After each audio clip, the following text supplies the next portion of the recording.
Welcome to the We Are the Medicine podcast. Today, my guest is Donna Dimino. She is a healer of all levels, and I met her recently through a program that we have gone through together. And I am going to read a little bit about Donna and her work in the world before we launch into our delicious conversation. In 2004, Donna Dimino created Living Body Awareness, a program that combines nourishing connected movement, spiritual inquiry, and creative practices that explore the innate wisdom and power of the body to guide, to nourish, to heal, and to connect us back to our pure selves. This original work draws from Donna's training and study in dance, in body alignment, Tai Chi, Qigong, yoga, energy work, spirituality and mysticism, sound healing, empowerment coaching, theater, essential oils, body-centered meditation, and her greatest teachers, the body and nature. Using an intuitive sense, Donna works with listening to the language of the body to look more deeply as to what is needed for each individual experience. She believes that our body can act as a map to guide us back to ourselves, allowing us to make choices in alignment with who we truly are and what we truly want to create in our lives and in our world. She has shared her work with people ages 12 through 95, facilitating customized programs for college nursing programs and employee assistance programs, expectant mothers with the New York Foundling, dentists, social workers, business owners, lawyers, staff wellness programs for teachers, caregivers, the prison population, high school students, senior communities, massage therapists, staff wellness days, retreats, and conferences.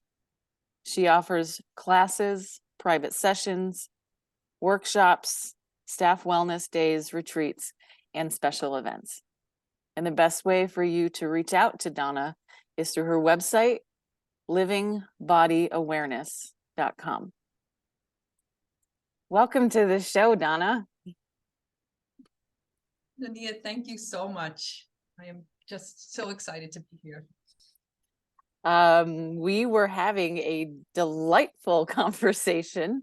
I usually start with asking you how your life has gotten you to this point, but it sounds like that's going to mix in with this conversation that I would like to bring forward and continue with you. I was discussing a little bit about my own resistance to wanting to be out in the world and be my authentic self when the rest of the world isn't on the same page as me sometimes. And this has come up time and time again for me of how to, and intellectually I know it, in my body I feel it, but there's still some part of me that struggles with allowing people to be right where they are. I don't hold judgment, but what I do is I kind of go into myself because I'm a little fearful of saying the wrong thing, of offending them, of not honoring where they are in that moment. And I know that that pulls me out of my alignment. I think I have such a deep passion and a desire to get the world to feel better, to get the world to see things a little differently, because what we've been doing, it just isn't working. That I I would like some input. I would like your exploration of how to effectively and consciously, in alignment, hold space for another person who may be having a really, really crappy time in life, or is just so entrenched in the complaining of what they see as opposed to what their potential is. I love that. What they see as opposed to what their potential is. Yeah. Um, First of all, Denis, I just want to say this is such a valuable conversation, I think, and I thank you for your authenticity and just, just even this exploration, the awareness of it is so powerful. Yeah, and I am as well learning so much about this as I go, and I would say also getting to know the truth of who I am as I explore this. And as somebody who often felt, who feels energy so deeply and can see programs and patterns and feel people's pain and all of that. I shared briefly that I was in an exploration of something that a healer, a mentor of mine, had said. Yeah. He feels that no harm can come to him. And that's been my exploration as somebody who deeply feels other people's energy and who deeply cares about other people having a life that of possibility and that feels good to them. I think that what I'm finding more and more is that when I can just simply be in my own alignment, when I can just keep saying to myself, what is true for me at this moment? What is true for me at this moment? And first of all, that allows me to be present to that person wherever they are, whatever they need, whatever space that is. The other thing is to allow myself in this conversation of no harm can come to me, and that I'm not going to pick up things or, sense of being out of not having the capability to just say, wait a minute, this is me and this is you. As I'm exploring that, I am allowing myself to simply receive more, just to receive. And that ability to be more receptive to everything, really, to my own challenges, to life, and to whoever I seem to come, my path crosses with, is allowing a whole nother realm of freedom and I think allowance of the moment, as well as alignment. Yeah. If that's not too hard to, yeah, if that's. No, it totally makes sense. And I love that you tied it into receiving because, and I'm a very visual learner. So all of the teachings I've ever learned, I've been drawing them out so that I can make better sense of them in my head. So when you said that, if you're sitting across the table from somebody, and it could be someone that you've recently just met or someone you've known forever or a family member, and they start to bring up something that isn't necessarily uncomfortable for you to talk about, but the direction, the energy, where it's going is not where you would like it to go. Instead of, blurting out saying, you know what, let's talk about it in a different way, or completely dismissing the other person's space, like receive and not receiving them by absorbing, right? It's receiving them as the divine being that they are, because they are me and I am them. They just are on a different part of their path.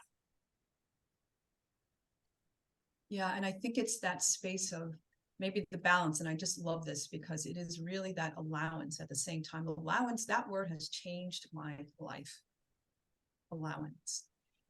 And what brings tears to my eyes is that, receptivity, receiving, and allowance are feminine qualities. They are feminine qualities Yes. that have been so deeply undervalued, which is not the word, really annihilated over and over for 10,000 years. And I don't say that as a criticism.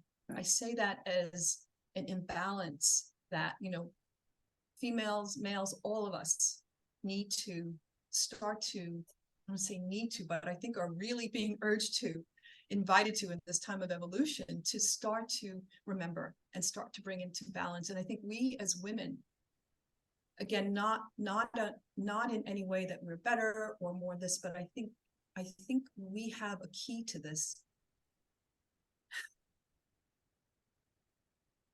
because of the way that we are made. And what do I mean by this? And this is just my take on it. There was a beautiful woman, Alison Armstrong. When I was having issues in my marriage, I looked up the differences between men and women and trying really to understand, in a way of nature, the basic differences. And she at some point said that when women are in their power, when they are in their joy, there is literally something released from their heart that empowers men so much that when I can be in that place of alignment and truthful, there is simply an opening. And I think as women, through this very difficult fire and pulling out of the rug to our very nature, who we are, and being gaslighted over and over again with these feminine qualities, that it's up to us now to no longer buy into that, to start to learn who we are as women, and men to see who they are as also a balanced person, right? The masculine and the feminine, both of them, because they've certainly been criticized for that as well, right? Not allowed to live those feminine qualities in a way, so many, right? Exactly. And yeah, and I want to see if I can bring this back to our conversation. And so what I'm finding again is that when I can be in alignment, when I can hold that space into alignment, and what I'll share is that I have found that most difficult with my husband and with my mother, right? Through some things. And recently I really see that, I'm able to say, I just can't participate in this energy. I can't do it, And so I can't have this conversation. Is this something that you say out loud to them? It just started. Wow. Yeah. And my mom got it, like she got it instantly. And she came back to the beautiful woman that she is. And I don't see that very often. She's in a really tough place. She's had a very tough life, and she hasn't been capable of doing the work, is what I'll say. And so it's been a rough, but gosh, I wish I'd known this sooner, because it brings her back to herself instantly. And that's the path I'm on right now. And I was sharing with Donia that there's just something about, and here it is, receiving people where they're at, and allowing, but also I think first allowing ourselves, right, Donia, allowing ourselves not to throw ourselves under the bus, so to speak, in the same path, right? That's the thing. And as people who are just sensitive, and I grapple with that word, because it feels like a disability in a way. It feels like a sentence. Yeah. Yes, it does. And I can share this with food, because I've eaten since the 1980s. I've had guttural issues, and I have found all different ways of eating. And now I just really believe, with the work I do, that it's just how the body feels, and to respond to what it is. And I sort of know things, and I try not to know in the moment, and see how I feel. but it's been, always, and still people say to me when I choose to eat in a certain way, when I choose it, oh, you're so sensitive, that must be so hard, and you're so, and no, really, it's really that it feels good. Yeah. Alignment with what I believe about the earth and our bodies, and what I believe about my body in particular, because I think some people can just eat anything and be okay, and that's fine, but there's this detriment about being sensitive. And so coming as a person who really does sense things so deeply, to be able to just stay in the truth of who I am each moment and be able to say, I love what you said. Did you actually say that? I actually said that, and be able to actually say in that moment in a way that can be heard. Right. And the only way I can do that is if I'm in my alignment. And if the words don't come out correctly, maybe even say, I don't know how this is going to come out.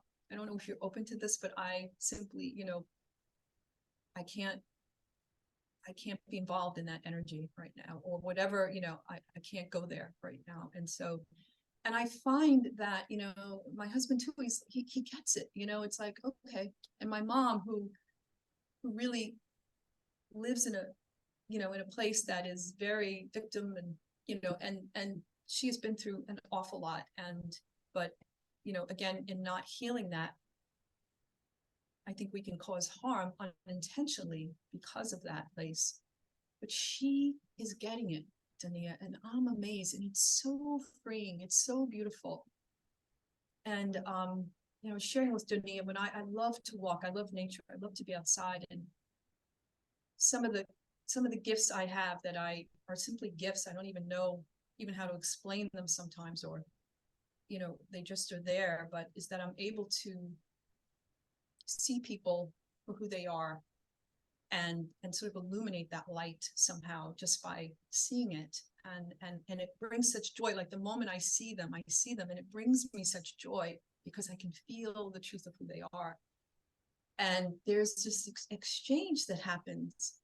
And I have learned to be detached from any outcome that, because not everybody will respond in that way. And some people just need to be in that place that they're in. But I think what I've learned, Ania, and I love this, is more of who I am. And that gift, like that gift that I had nothing to do with, right? That came to me simply because it's part of my unique soul's path, perhaps. This gift of being able to see people's light and to illuminate that and have them see that within themselves. That knowing that about myself and owning that more brings me more into alignment, and I can just detach more and just offer that gift, and they'll take it or not take it, right? And if they're in a tough place and I feel a little bit of kickback, right? Because maybe they can't see that in themselves right now, or maybe what I'm emanating is not something they can receive right now because they're in such a difficult place. It's just okay, as long as I continue to stay with my truth and not dim my light, right? Not dim my light because they're in a place that's hard, which is what I think I did. This really brings tears to my eyes again so often with my own family, and the difficulties there. And as I can expand and understand who I am and receive that, really receive that, it becomes easier to be around people. And yes, I can choose to step away or to say, I just can't participate in this energy. And that's okay. Let them be where they are, and I'll either step away or they'll shift, and then I can be there. So I hope that's helpful. It is so helpful, and it's just, this is just the space that I find myself in more and more, and I have that masculine practical mind of that I'm working on integrating with the feminine, that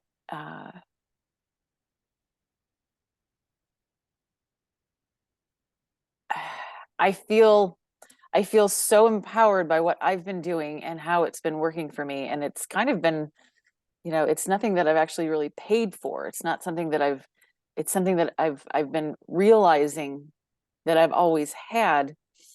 And I just get so passionate and so excited about where I'm at in my journey that I kind of want to, I want to just open the doors and show everybody what's possible. And the fact that your mom has never been given the opportunity or even the inclination that,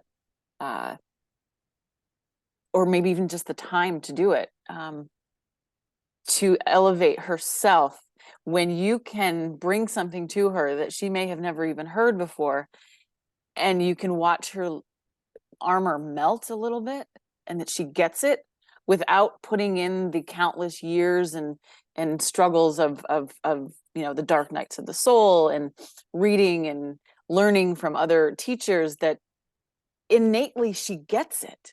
She just gets it because that's who we all are at the core.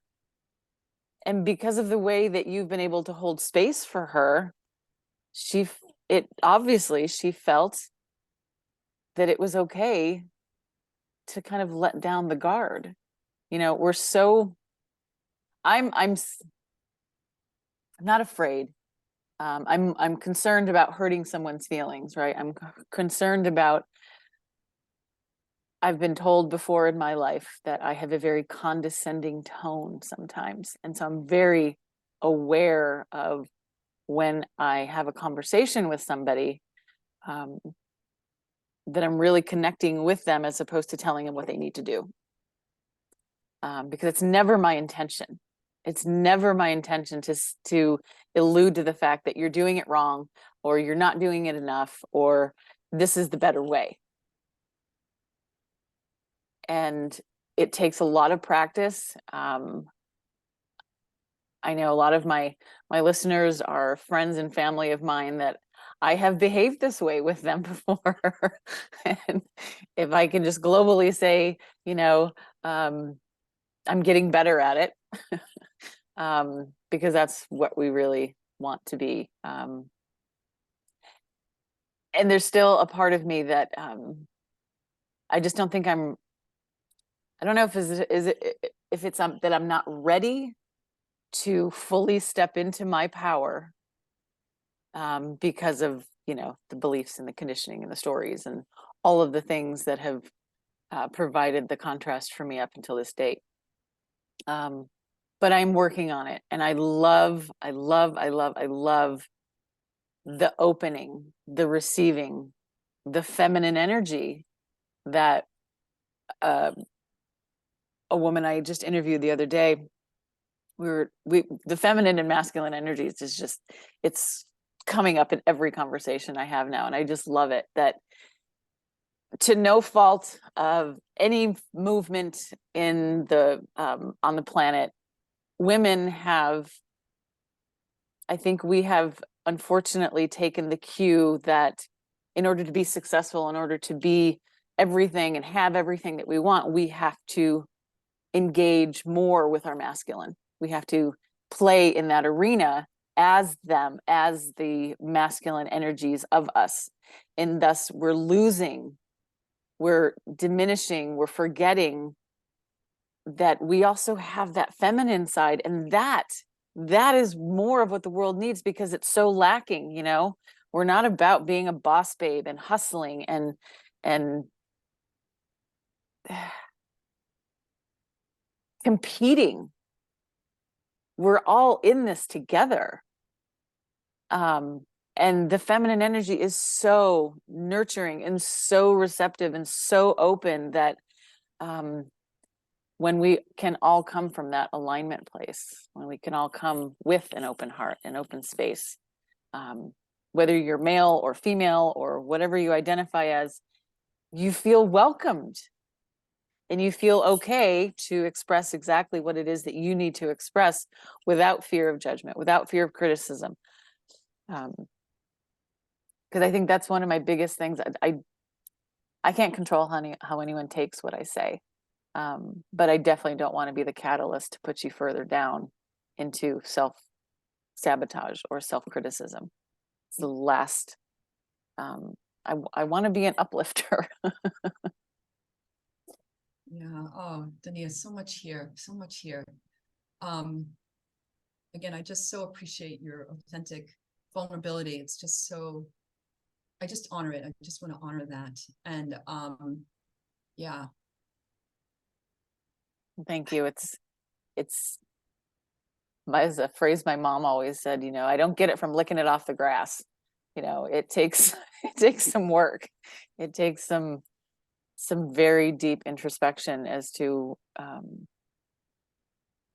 what really makes me come alive, what makes me feel good on a moment to moment basis. And if it's not feeling good for me, it can't feel good for anybody else. Mm-hmm. Yeah, that's really my work, is that, right, with the body. And so but there's so much here. And I want to just backtrack for two things. Because my mom, I think since I'm 4 years old, I think one of the other things that I've been given is to be able to hold a space of possibility for people. Mm. And my mom, I think, has not been able to receive it over and over and over again in a way that could give her enough freedom to even just begin to not judge herself, not go back to and to let go of the atrocities that she had as a child. She grew up in foster homes and boarding homes. She was, it was not good. Yeah. She had a childhood. And for whatever the reason that I'm finally coming to allow, right? She has not been capable. She has not wanted to do the depth of work that could possibly free her. What I love what you're saying is what I'm starting to see now. Let me see if there's three pieces. One is the rose, one is the earth during COVID, and one is Rain Elizabeth Stickley. So three that I would love to bring into the conversation. So first of all, for me during COVID, the thing that I was most riveted with was how quickly the earth changed, how quickly the earth started to become, for me, the skies were brighter, the stars were clearer. There was a difference in the air quality. More animals were coming out, right? The earth started to be her true self, her own nature more expansively, loudly, because we stopped bombarding her with things that weren't true to her nature. Mm. And right, yeah. And I thought, this is us. We can, as quickly as that, heal physically, right? Come back into alignment mentally, emotionally, and spiritually as quickly as that. When we can come back into our own truth, our true nature, the natural design, our true blueprint, however you want to say it, Mm-hmm. Our original instructions, right? And when we are in joy, we are there. There's no if, ands, or buts. And so I've been on a path to think about, all right, I felt I got a message that this is possible for us. First of all, for the body to heal, right? Physically, which is what I love to do, but also for us emotionally, trauma-wise, everything to heal. And I keep finding evidence for that, right? Yes. And let me bring in Rain Elizabeth Stickley. Both Doni and I have been guests on her amazing podcast, Every Moment is Sacred. For those of you who have not listened, we just can't invite you to do that enough. And Rain is this amazing present woman, incredible presence. And she, and I'm not going to get this all right. Details are often hard for me to remember because I'm very intuitive in the moment, but she has something called anyway, I can't remember the name. She has this beautiful gratitude practice. And I think it was derived from observing dragonflies. And what she shares, and you can go to her website. I think it's Elizabeth at Healing Arts, but you can just Google her name, Elizabeth Rain Elizabeth Stickley. And she was observing that the dragonfly, unlike the butterfly, does not have to go into a cocoon and change its DNA. It doesn't have to do that. It gets its wings, and I cannot remember, please listen to her story, in a much more easeful, or for everyone, effortless way. And that's what I'm coming to see is possible for all of us now. And I think that when we can, so let me go to the rose, right? So I've been obsessed with roses for the last couple of years. And because I've had a lot of issues in my home of air quality issues, I've been outside a lot. And roses, I will go to any roses that I'm in a 5-story building with 71 units. And so I don't have a lot of access. So I have to go out. And whenever I'm around roses, instantly, I will feel this place of who I am, the truth of who I am. I will feel my own beauty, my own joy, like I'm instantly lit up. And lately, what I've been doing, I smell them, and it's so amazing to me. You know, I'll go over to a rose and I'll touch the leaves, the softness of them, and I just instantly feel an exchange of energy that is so beautiful to me and so nourishing. But they don't give up their leaves easily. And I have often found that, you know, I'll go over and I'll smell them, and I'll often think, oh, I'd love to just walk with one of these. And every so often, I'll go to another rose, and right on top, something magical, like there'll be a leaf, separate, beautiful, not have fallen to the ground right there. I can take that, you know, leaf, which is so incredibly beautiful. But the thing I knew about roses is that roses just receive. They do not resist the falling of their petals. They don't resist anything that's happening in nature. They have no resistance. They're just this amazing, receptive vehicle for life. And so I've been sort of studying this beautiful rose oracle and working with it. And I remember hearing that the roses are the highest frequency, tangible frequency on the earth. And so recently I was on a beautiful podcast called The Well-Tended Life with this woman, Carrie. Her great-grandmother wrote The Secret Garden. Oh my goodness. Which was life-changing for me. Yeah. And so we had this conversation about roses. And I recently looked up that we as human beings, and this is on an energy level of megahertz, it's the best way I can describe it, but you can look this up. We vibrate between 68 megahertz and 72 megahertz. When we start not to feel well, we move down to 57 megahertz. When we move into illness, we move down to 20 megahertz, and it goes, right? Mm-hmm. Something like, you know, I think lavender vibrates at 108.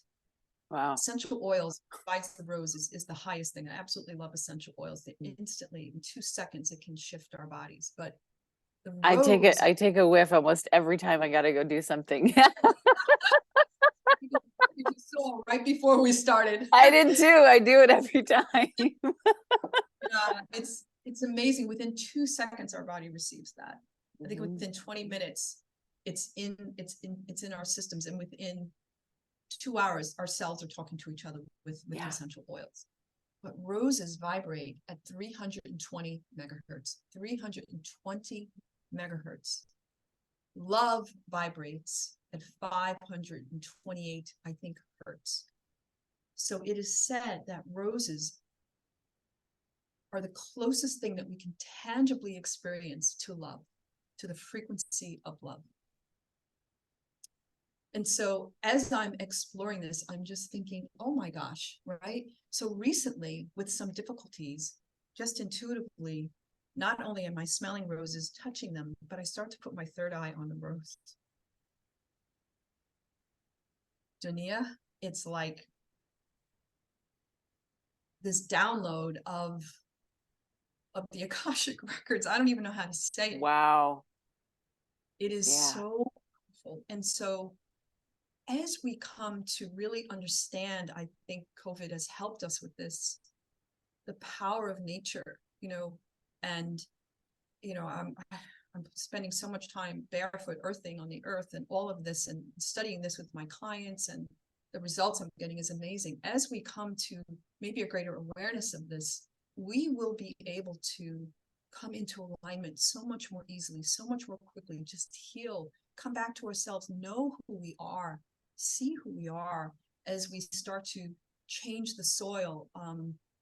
Dr. Zach Bush, if anybody's interested in him, another person I recommend so highly. He, along with many scientists, and he is just constantly becoming and learning from the earth itself, the soil itself, about our bodies, ecosystems, and finding this incredible melding spirituality happening to all the people that are doing this. And it started with just, basic physical health, but it's melding into something else. And so what I'll say is what I was able to do with my mom, rather than try to change her, rather than try to step away and set up boundaries in a way that I just shut down really, and took the really challenging place, that the victim place that she was, and sort of took it, rather than just to say, the boundary is just that I can't stay with this, what you're saying. I just simply can't do it. Allowed her to sort of awaken. It sort of interrupted a pattern and allowed her to see herself, because I was true to myself and stayed in that alignment and said it in a way that was completely detached and just honoring who I was. If she hadn't gotten it, if she went into a place of resentment or anger, I could have just stepped away. I had the choice, but even that, I think, would have given her food for thought or food for feeling. It's like I have this, like to say it, to say, what just happened there? And so I hope somehow this is cohesive in some way, what I'm sharing. Yeah. It is. It is. I just wanted to make a quick correlation. So isn't it fascinating that the rose is the quintessential gift of love on birthdays, on holidays, on when you're gifting a friend something really sweet? Roses always come to mind, I think we've talked about this before. Feminine essence, right? It is. Right. Mary Magdalene is called. Yes. Yeah. The way of the rose. Way of the rose, on Labyrinth, which, is related to her. To me, the center is often not said to be the rose, but that's how I see the Labyrinth. And so, yes, I'm sorry. Go ahead. That's okay. We had a conversation a few months ago about this very thing. And I had brought forth that my grandmother, Mary Lucinda, she had the most beautiful rose gardens. Just doted on them. And she was approached one day by the local newspaper and said, "Mary, you've been chosen. Your gardens have been chosen to win our award this year." And she's like, "What award?" She's like, "Most beautiful garden." And she was so taken aback. And I found the article, I found the photo, I actually have it framed somewhere, but her last line in her interview was, it's about tending. They asked how she grew such beautiful roses, and she said it's more about tending to the earth. It's more about how you be present with something as simple as a rose bush and the earth that it's growing in, and getting your hands in the soil and feeling a part of it. And she unfortunately had passed way, way, way before I ever even knew there was anything like spirituality or alignment or anything. And knowing that about her, it completely shifted all of my memories of her. It shifted all of my memories of my own mother in that, because that is what's innate. We know this. We know, everyone knows this. We've just forgotten. And I love that we're bringing it back. I love that we're all remembering it and we're all sharing this together, because it is such a one community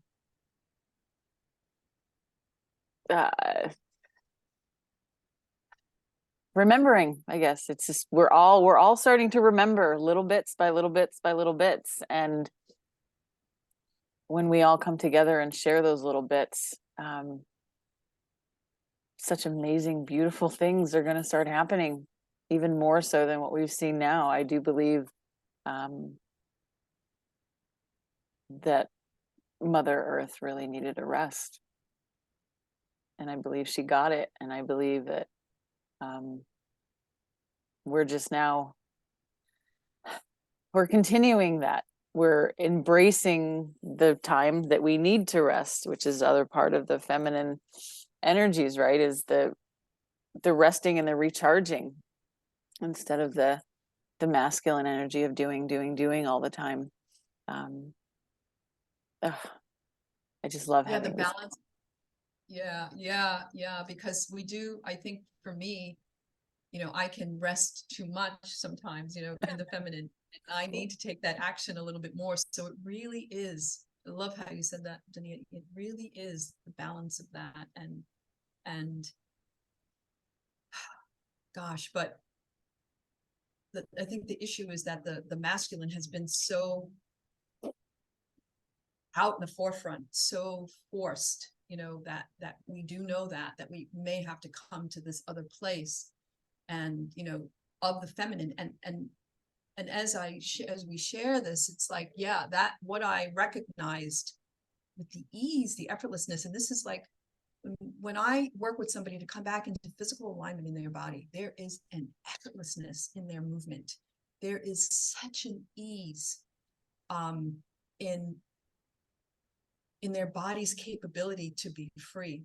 And it's just, again, because we've come back to our original instructions, the natural design of who the body is, and how we were made to move. Mm-hmm. And same, when we can come back to who we truly are and remember that, own that, see that, which is so much of receptivity, which is so much of receptacleness, and that is part of the feminine that is now, I think, rising despite of our imbalances. I think maybe it's just time. I don't know, but I feel this incredible joy and this essence of opening of the rose, like unfolding, like of each of us, this flower blooming, starting to bloom, this softness, the power of the softness. And maybe it's just because I'm recognizing who I am more and more, and maybe it's because I'm recognizing the feminine qualities within myself in new ways and receiving it. Maybe it's just simply because I'm receiving more, period. I'm able to receive more, that I am seeing this. But I think it's collectively that it's happening. I created a program in 2009 with this conversation in mind, called A Joyful Force. And again, there's something about joy. And I remember talking to a mentor of mine who was a shaman and a medical and spiritual intuitive, and I just really looked up to her, but she kept saying, joy is not a force. And I kept saying, I think it is. I think it is. She goes, love is a force. And, let's feel, let's see if we can. I say joy is a force. I think that joy, when we're in joy, we cannot be in worry. We can't. No. When we're in joy, we cannot not be in alignment. It's just impossible. Let me ask you something. I'm going to interrupt you real quick. So on the topic of joy. Yes. Years ago, I had either read or heard something about joy is so powerful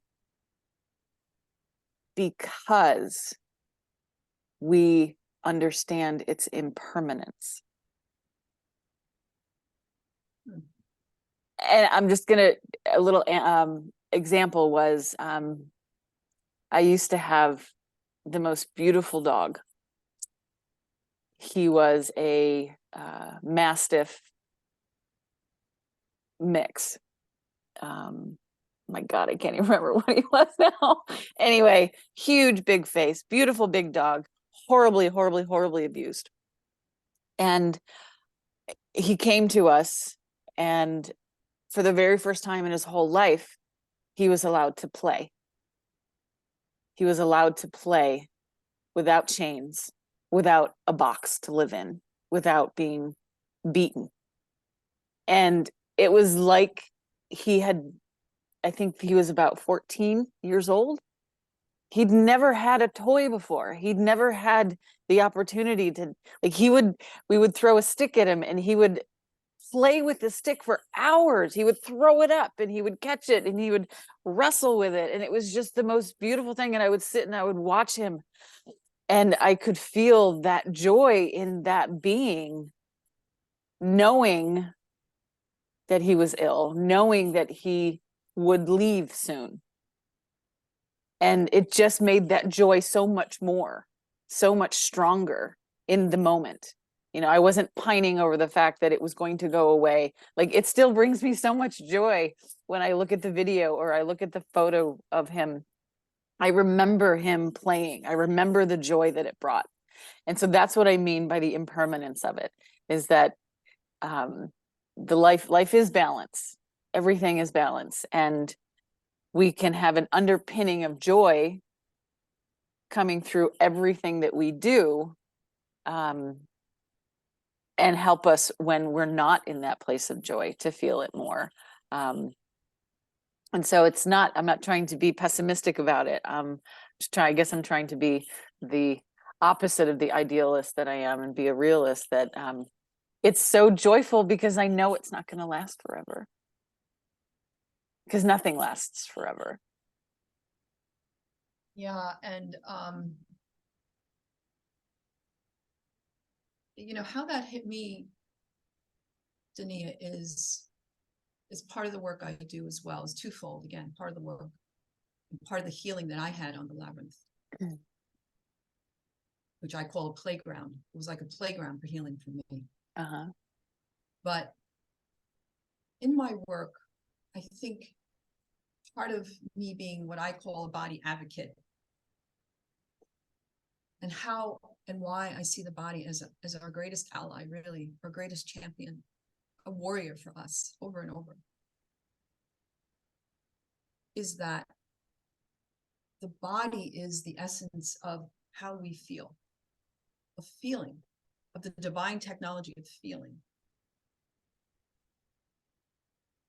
Because we've been so out of balance, feeling being feminine quality, perhaps because we go inward, we have been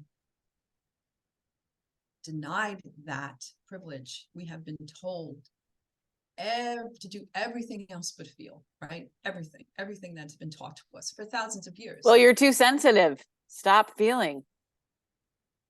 And I think that we have been trained to move away from just feeling in the moment, which is how I believe a system that we were given, a divine system to process life, just to feel in the moment. And if we look at nature that goes through seasons, right, of dying, of you know, of rebirth, of shining, and then of starting to die again, right, and the allowance of that, and just this ongoing thing. And we as human beings, basically in our culture anyway, have been taught not to feel and to distract ourselves in every possible way to not feel. But that's never been so about joy. You can feel joy, but maybe you can't receive it.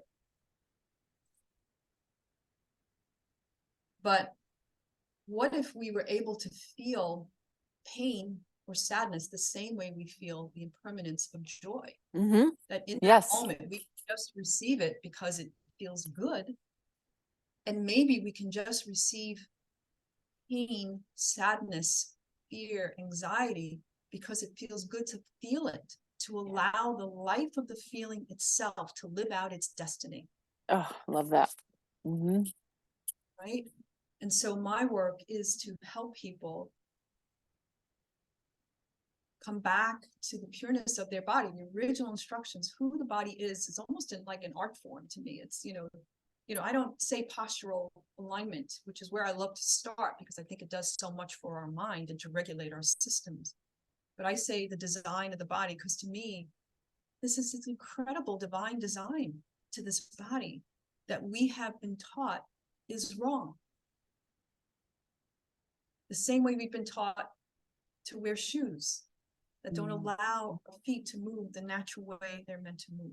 And so many of us have dysfunctional feet that causes the rest of our body to compensate with the muscles, and it causes a lot of pain.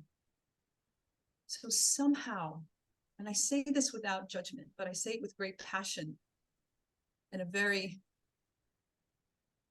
I have an opinion about this, that when we can allow ourselves to feel the same way, to feel anxiety the same way we feel joy, and just let it move, just let it live through us, the impermanence of it, there's no attachment, there's just that moment, there's just that presence of receiving it and allowing it. Yeah, I think it's one of the most beautiful ways I've ever heard it put. So resonant for me. And I hope for my listeners as well.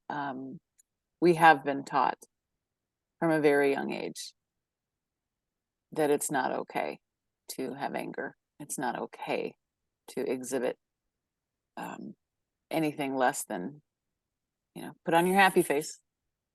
And all of the emotions, all of them are so important and so valuable. And I really don't know where or why or how it all started, but to not allow ourselves to feel the anxiety for a moment. The problem is I think a lot of people get, they start to question why they're feeling it, and then they keep, their thoughts keep joining other thoughts of why it's okay to have this anxious feeling, why it's okay to not want to get out of it, because we've known it for so long that it's now comfortable for us. It's comfortable for us to know that I'm going to feel this anxiety today when I go into that situation, or when I see that person, or when I think these thoughts. But when it starts to become too much of interfering with finding the joy, with allowing the joy to come in, then we get real stuck, and we start to really spiral ourselves into the depths of just more anxiety and more heaviness. And that can really, I know it's real. It feels real to people who can't find their way out. And I think that's a lot of the education that I would like to also bring to my holistic practice, is that feel whatever you're feeling. Like I provide an environment and a space for people to, I've often joked at myself that I'm in a past life must have been dubbed she who makes people cry, because almost everyone that comes to me on some level is grabbing for a tissue after a few minutes with me, because I've completely touched something that they have not been able to even touch themselves, and no idea that it was buried, and no idea because they've distracted themselves with trying to feel better and trying this and trying this and trying this, as opposed to just allowing. Because when you start to just allow, then it doesn't have any more power over you. And you can see it for what it is this energy in motion that's just moving through you. It's just moving, it just wants to move through you. And It's that's so beautiful. part of our Yeah. beautiful experience as humans. We came here to experience it all. So Yeah. to shut ourselves off from the less desirable cultural feelings or whatever, we're not supposed to, we're just, I'm just so grateful and so honored that there are other humans on this planet talking about this and behaving this way in their communities and in their families. And every time I do this, I get chills. It's such an exciting time to be alive.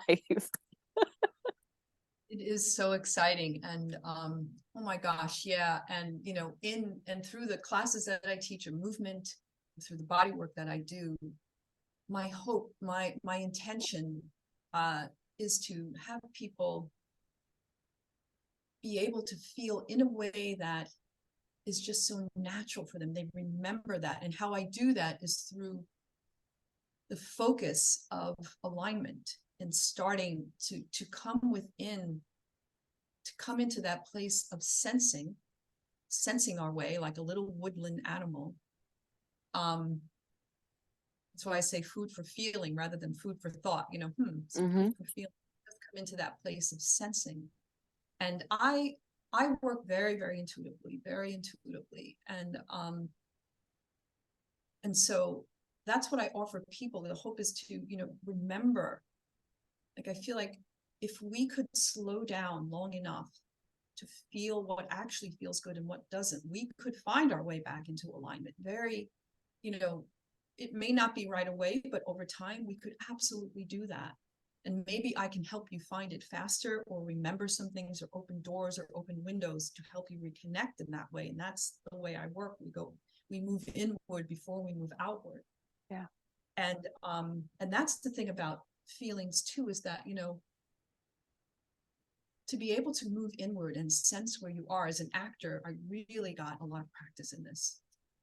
I had to know what I was feeling before I went out on that stage. Otherwise, I would be acting, and I could bring with me whatever I was feeling, and it would transform in the moment. It was such a great practice. I didn't know it at the time, right? I'd be doing this work, but it was such an amazing practice. And there's so much I want to share. There's just something that I think is so important. I had this amazing teacher. He was actually a Gestalt therapist, and he was my mentor as an acting teacher at some point. And he said, Donna, you're flailing, like you're just everywhere. Your arms are moving, He goes, just bring it back in and you'll be amazing, right? You'll be, because then the feelings will just emote and I won't be kind of pushing them away. And this relates to me to joy. And this relates to our inability to feel. I think, and this is what I was talking about, receiving with joy. And when I said a joyful force, I mean this joy that rises up. That smile that comes on your face that you don't even know where it came from, right? All of a sudden you realize you're smiling, right? Which is how I'm clearing my space. If I look at something and I find there's a smile on my face, I say, okay, I can keep this. If I, at this point it goes. Yes. So Yes. kind of cool. Yeah. And so he said to me, so he taught me how to feel and stay centered. And oh my God, did my acting, it shifted everything. And there was a point to this. Yes, so joy. So what it would feel like when I felt all this excitement, I would feel this excitement about this character and wanting to bring it to life. But then I would disperse all that energy outside of myself rather than receive it, rather than, there we are again with the feminine essence of learning how to receive it. I just wanted to share it before I could even live it, feel it, know it. Yeah. Right? That's where the power comes from. That's where the joy emanates from. That's where we meet our souls. And so when my intention, the unfolding of the gift, my soul's purpose, whatever it is, whatever the words are, is to really have people come into that place where they can feel their light, where they can feel everything, but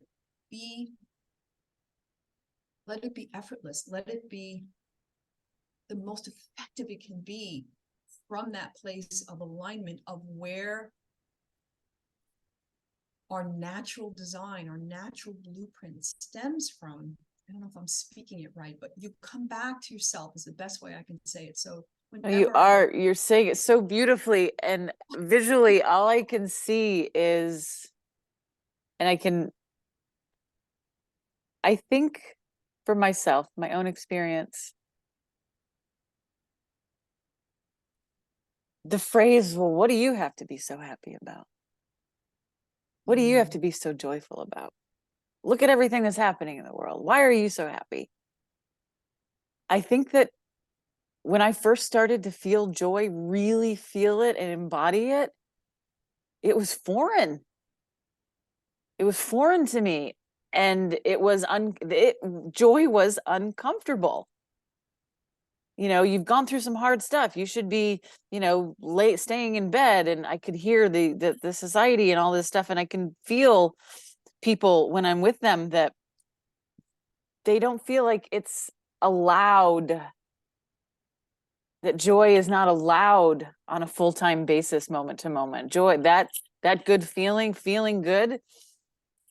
What is, and that's the whole shift that I would love to start seeing on the planet, that I'm not only allowed to feel joy all the time, I'm not only allowed to smile when I see something that brings me joy and not realize that I'm smiling from ear to ear, but to pass that on, to, share that with other people. I think that this is such a good spot to kind of convene our conversation right now, because I'm going to have you back because I want to continue this conversation. It's 11:11. Look at that.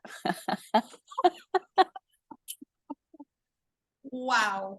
Yeah. Wow. Yeah. Divine timing.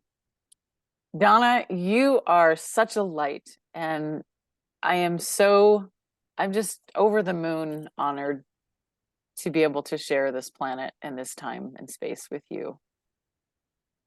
Oh, Dania, I just have chills. Thank you for the space that you hold to let me be who I am, and to express in some ways where I feel like I can't language, and you hold the space and I can language it. I'm so grateful. We will talk again very, very soon. Thank you for bringing your medicine. Thank you, Dania. Maybe we could just pick up. And we're back. Yeah. And we so couldn't stop. We couldn't stop. We couldn't stop. And I was just urging Dania because I had sort of an insight. I had something light up, which is how I see the body when it's healing. It just lights up for me. And I'm like, okay, I'm going to follow that thread. And Dania said something about, when somebody says, well, why are you so happy?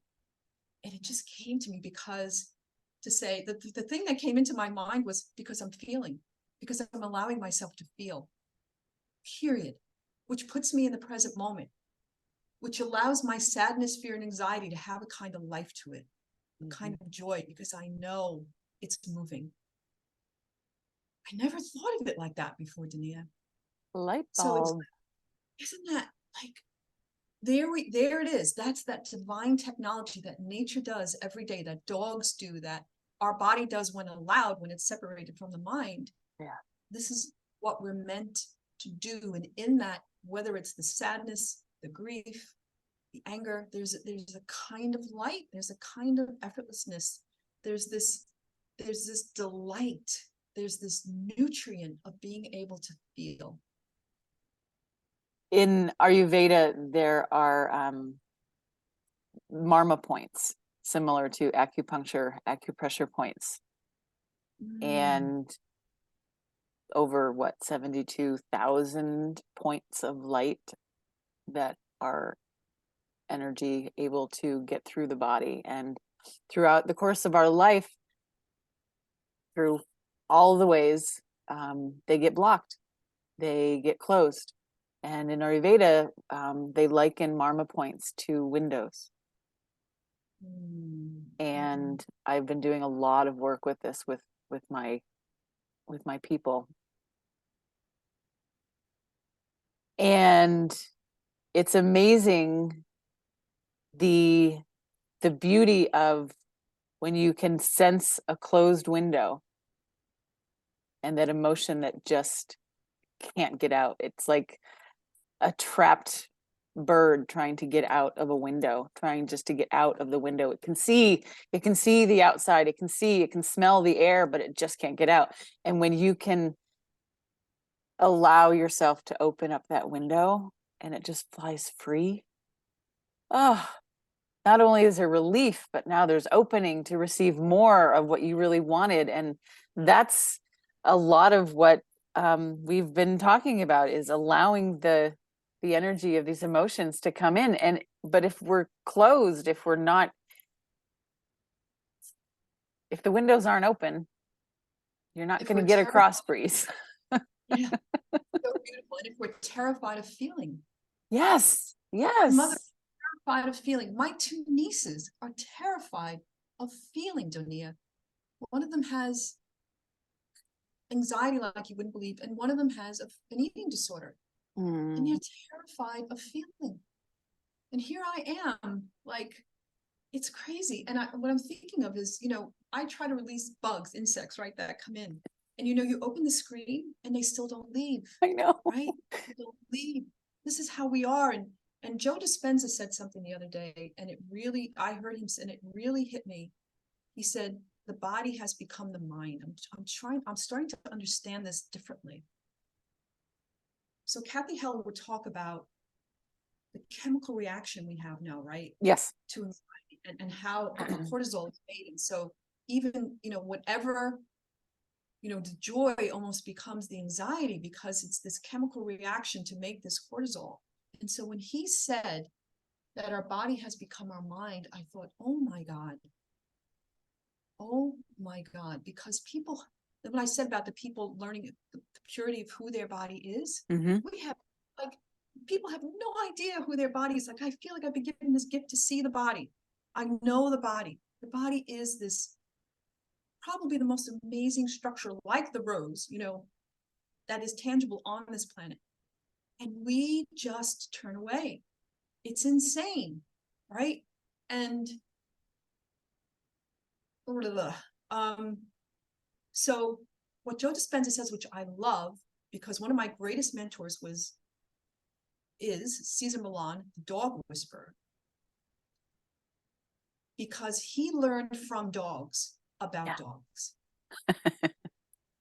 And I learned from the body about people's body, right? Yeah. That's how I learned about the body is from nature, right? And so it goes back to the nature. And so what Joe Dispenza said, and all these fireworks are going off, he said, think about your body like a dog.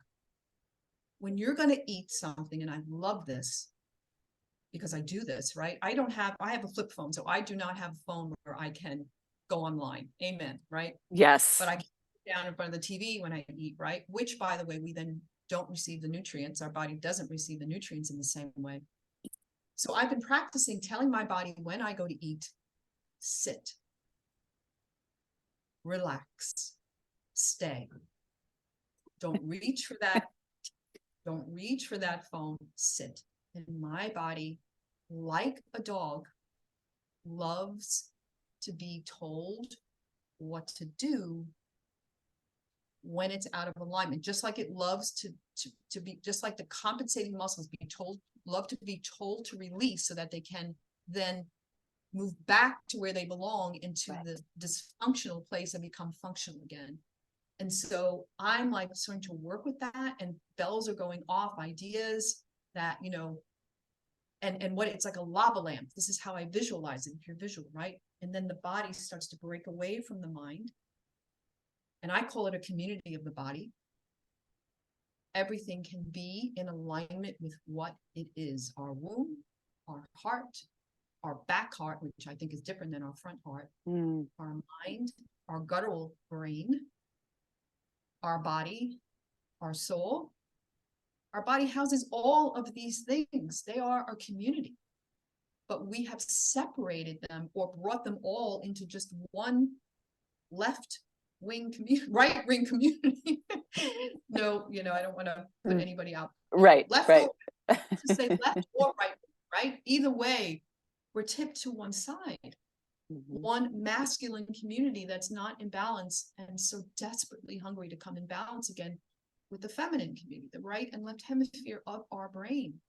And so to begin to understand that we can separate the body from the mind and learn to feel again, and learn from the body how to move and how to sense and feel our way, and not know what to do, and allow the guidance that comes from behind, the grace, the divine, to show us the way.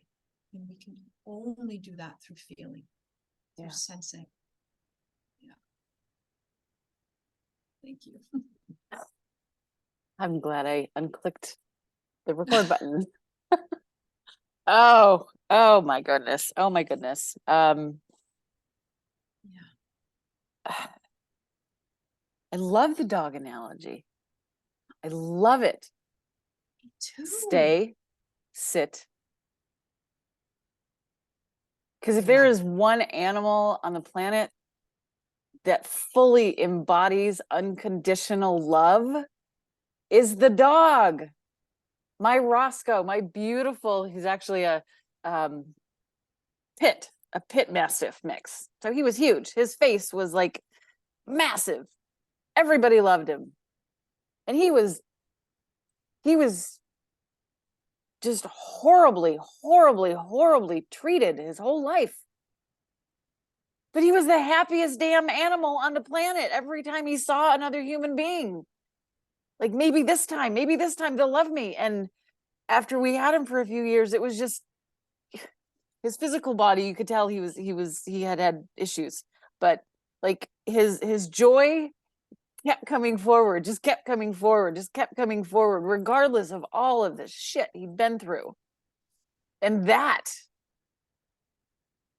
I don't know, maybe more humans need to be like dogs, right? There's always hope. There was always hope in his heart. There was always hope in his face that this human's going to be better. This human's going to be different. Or even the same human that mistreated him, they just keep going back because they know how much love they have inside of them. They know what their being is about. They know what their alignment is. And to be away from that alignment doesn't feel good. So I don't want to go over there. I'm going to feel it. I'm going to let it go through me, but I'm coming back. I'm coming back to center. I'm always going to come back to this place. Yeah. Yeah. And I would say our bodies are exactly the same. Mm-hmm. Yes. Because bodies are unconditional love. If you think about the body, it is the fucking most powerful warrior on this planet. It is abused. It is blamed for everything. Our thoughts to the body are torture in a way. Yeah. In our body, the moment we move into a place of feeling or joy, our body is right there serving us. Our body, I see it as the same, Dania. It's the same. And if we can get to know our bodies in this way, that they are simply designed, just like dogs are designed for this unconditional love, just like babies are, right? Yes. Our bodies, just like nature is, will continue to come back because their joyful purpose is to sustain us and to heal us over and over and over. And that is their natural blueprint. And if we can start to know that, oh my gosh, our Mhm. capacity for healing can happen like the earth at COVID. Amen. Yes. Everybody get amen. Amen. Well, what are you doing for the rest of the afternoon? Because I could just keep going. Oh, thank you, thank you, thank you, thank you, thank you. Thank you, listeners, for putting up with our continuation. This is going to be one hell of an episode. I just love it. So I will. All of your information is going to be in the show notes. It's going to be. I do have this also video. It's going to be on YouTube. So in all different platforms, you'll be able to find Donna and myself and ways of reaching out to Donna should you decide to work with her. Thank you so much again, Donna. This has been an absolute experience in pure alignment.